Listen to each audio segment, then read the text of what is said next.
Welcome to the fourth lecture for the course History of the Ancient Near East. I'm your instructor, Justin Singleton. Just a quick caveat before we begin the lecture. Note that as we discuss the Stone Age, dates will be given with their scientific ages. I personally am a young Earth creationist, and I have a lot of problems with some of the old ages and accept some of the shorter ones associated with the Stone Age. Rather than discuss why I accept or reject these dates, which would create an entirely different course than this, I'm supplying the scientific dates and simply moving on with the historical overview. If anyone's interested in researching this period, we can discuss the topic privately at a later date. Now, as we are diving a little deeper into the Stone Age cultures, allow me to use this time to point out something about our outline. You'll notice as you listen to the lectures of this course that I'll be guiding you through three major geographical regions: Mesopotamia, Egypt, and the Levant.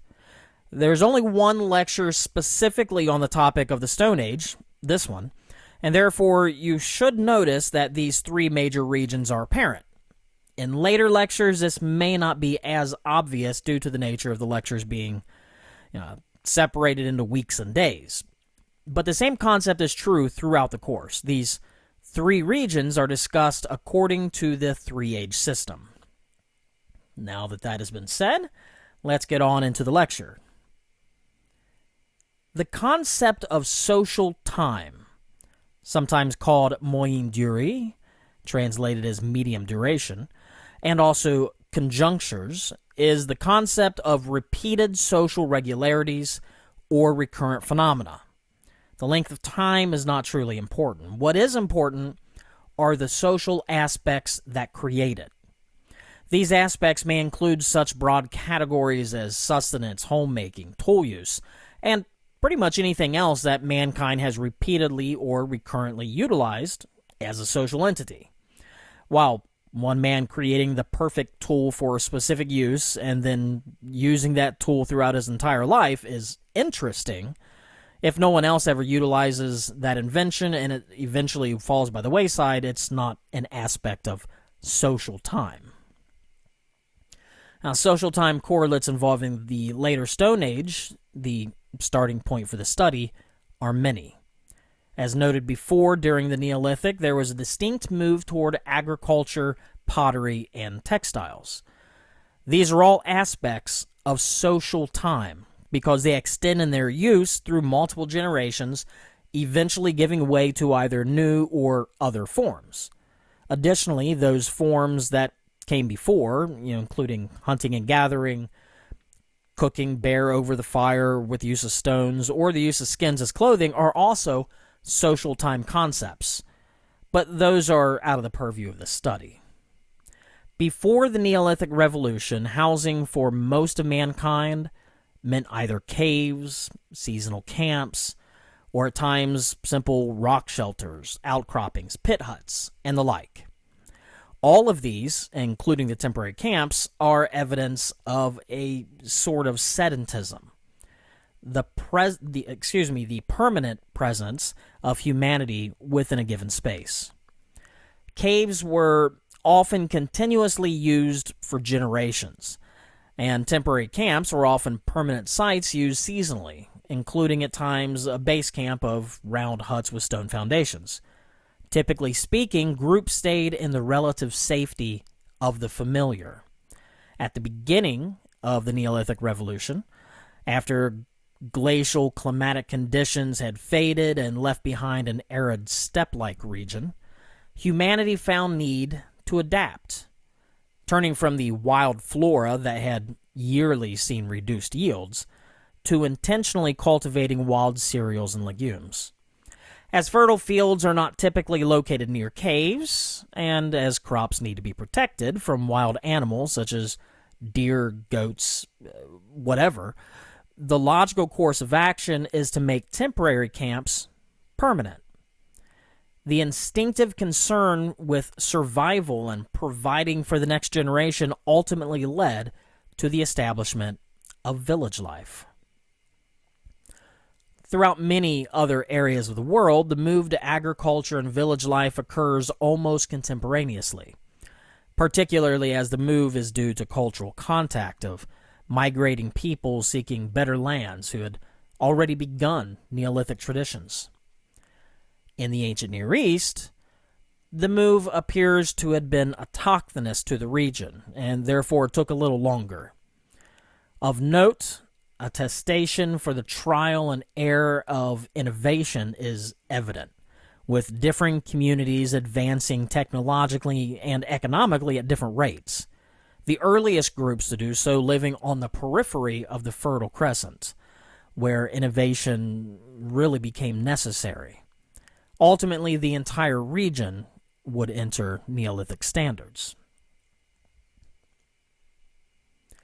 Early Neolithic life in Mesopotamia began in the foothills of the Zagros Mountains by the pre-pottery Neolithic B period. Neolithic sites could be found all along the Fertile Crescent, not just in Mesopotamia.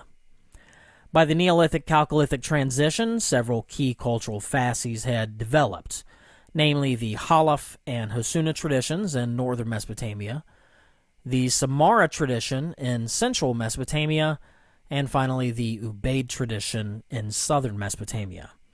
Many of these traditions are ill-defined, particularly as there's much overlap between them. These cultural groups traded, interacted, and even fought. Over multiple sites, these groups developed their own idiosyncratic habits and ascetic reflections as a result of time and indigenous change. And because of these habits and reflections, modern scholars are able to differentiate between them. But historically speaking, these delimitations did not exist. These groups would never call themselves by the names that we have given them. The Hasuna, Samara, and Halaf peoples are named after the original sites where the pottery traditions were first recognized, as is typically the case in archaeology. The Hasuna and the Samaran pottery traditions both predate and are contemporary with the Halaf, the Hasuna ultimately being absorbed into the Halaf tradition at the end of their existence. Interestingly, both the Samara and Hasuna traditions show evidence for a shift towards elaborately decorating their serving vessels, showing the nature of a people who can now devote time and materials to such a feat. The Halaf tradition, archaeologically determined by the pottery styles first discovered at Tel Halaf in northern Mesopotamia, has a scientific date of around 6300 to 5000 BC, and is perhaps the better known of the classic groups. As with the others before, the Halaf is not truly a culture, but more properly understood as a pottery tradition, and emerged from previous pottery traditions. It split into the early, middle, and late Halaf periods. Culturally, the peoples who used the Halaf-style ceramics were sustained agriculturally without the use of man-made irrigation channels, mainly raising spelt goats and sheep. As with the Hasuna and the Samara traditions, burials were typically, though not always, within the settlement. Beginning around the middle Halaf period, when the Halaf experiences a progressive crisis, the Ubaid in southern Mesopotamia rises to prominence, ultimately creating new innovative technologies and organization strategies, ushering in the Chalcolithic period. It was the Ubaid who began to experiment with man-made irrigation that would eventually lead to the establishment of greater societies, resulting in a gradual process of social, ideological, and even economic change. These changes would ultimately lead to the rise of urbanism, that is, the pulling together of many inhabitants into smaller areas for differing purposes, including protection, ease of life, and so forth. As Ubaid material culture spread, northern communities began to adapt the technologies and ideologies to their own, creating the Halaf-Ubaid transitional assemblages, with no distinct break between the two traditions. In addition to irrigation, a part of this technological adaptation included new ceramic production techniques, further developing the way pottery was both formed and fired. Now, while the seeds, of social complexity date back to the Halaf and continue into the Ubaid, it's during the Uruk period, around 4000 to 3100 BC, that changes accelerated.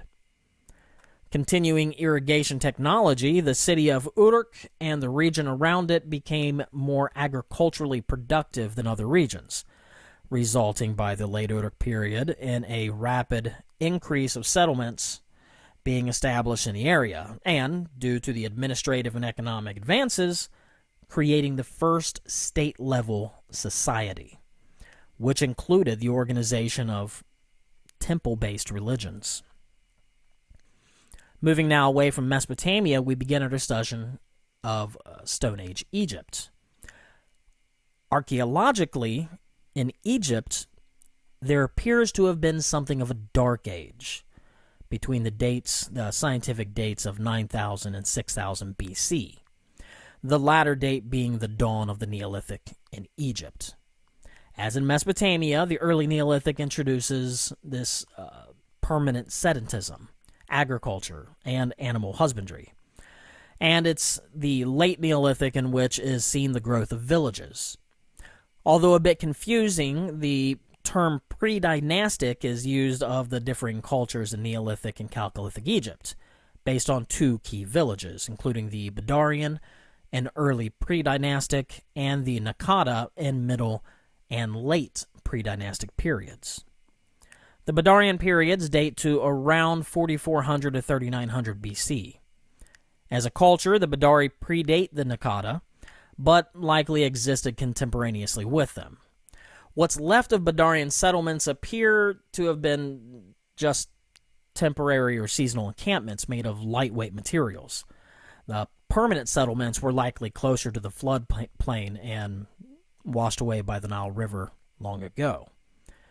The Badari had already seen the presence of craft specialization, specifically in high-quality ceramics, stone vessels, and ivory objects that were consistently produced beyond the expertise of the household level, establishing the building of a society where not every inhabitant needs work the fields.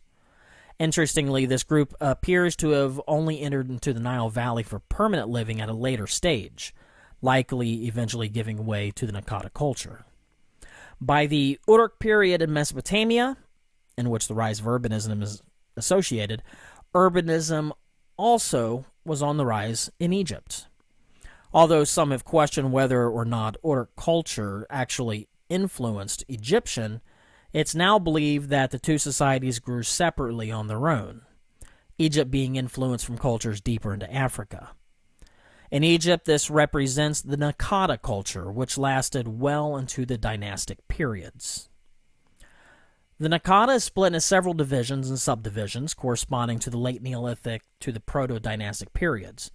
And although the Badaran are strongly related to the people of Naqada I period, a shift in material culture is apparent. The Naqada I culture is well known for its black-topped pottery.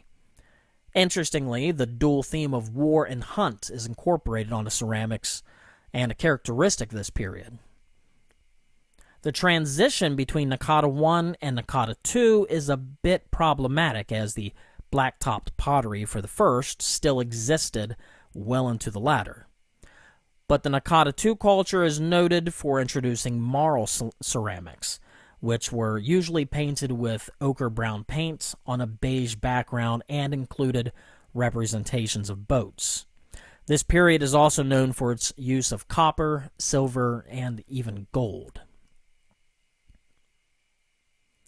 The Levant was an ecologically stable area that was well protected and very suitable for Neolithic adaptations.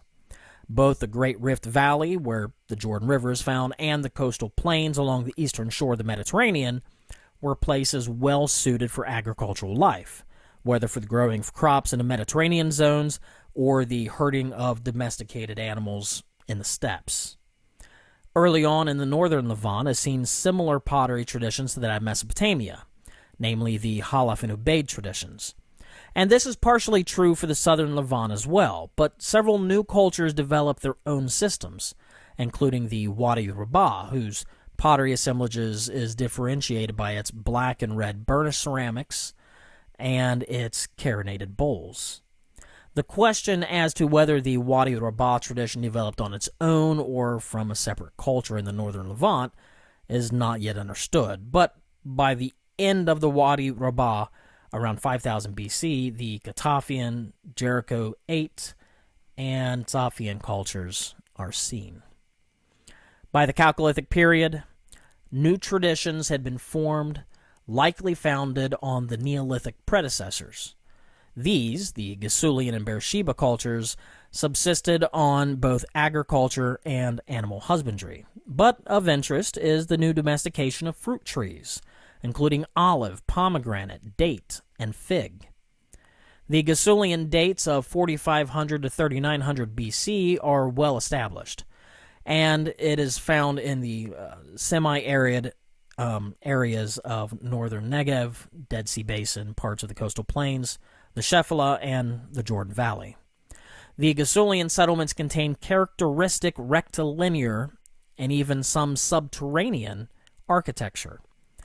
Although crops are crucial, the Gasulian was predominantly a pastoral culture with a rather rich production of copper weapons, indicating the emergence of a societal hierarchy that ensured control over herds and copper mines. The Beersheba culture, located primarily in the Beersheba Valley, was also an agro-pastoral society dependent on little from the outside world.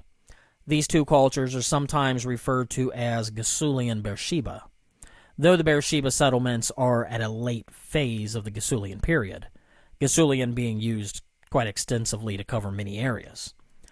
The two contain many similarities, including the digging of pit houses, though this was replaced with rectilinear structures above ground, metalworking, and so forth. A hallmark of the Beersheba culture is the presence of ivory carvings.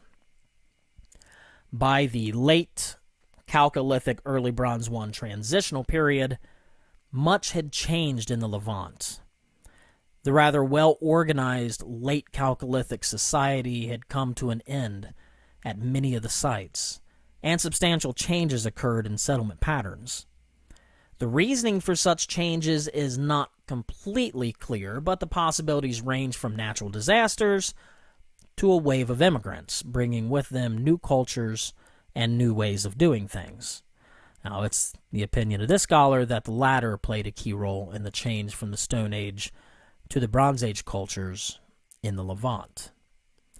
I hope you enjoyed this quick run through the Stone Age cultures in Mesopotamia, Egypt, and the Levant.